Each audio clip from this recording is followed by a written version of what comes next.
Hello everyone, Assalamualaikum. Welcome to my channel Naz Vlog. আজি মই এটা সিম্পল পোলাও ৰেচিপি লৈ দিছোঁ।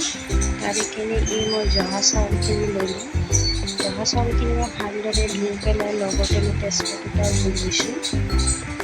লগত মই ইয়াত আদা নহৰু চিলাই আপোনাৰ দি কৰি ইয়াতে আদা নহৰুখিনিও মই গ্ৰাইণ্ড কৰি লৈছোঁ। এই গ্ৰাইণ্ড কৰি লোৱা আদাখিনি লগতে মই ইয়াত পিঁয়াজ লৈছোঁ। যিহেতু পোলাও বনাম, পোলাওত অলপ পিঁয়াজ বেছিকৈ লাগে, এতিয়া মই 10-12টামান পিঁয়াজ আপোনাৰ মিডিয়াম চাইজৰ কৰি কাটি লৈছোঁ ভালদৰে।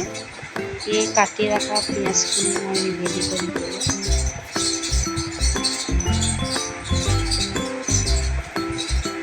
ইয়াত এতিয়া মই আপোনাৰ ৰিফাইন দিলোঁ।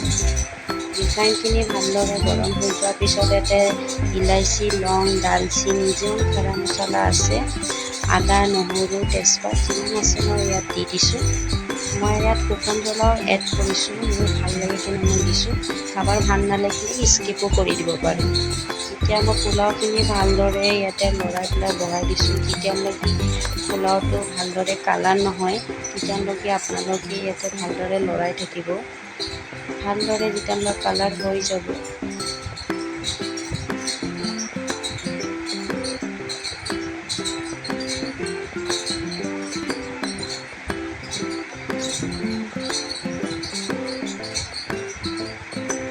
ইয়াত এতিয়া মই পানী ঢালিলোঁ, গৰম পানীখিনি। এতিয়া আপোনাৰ পোলাও ৰেডি হ'ব।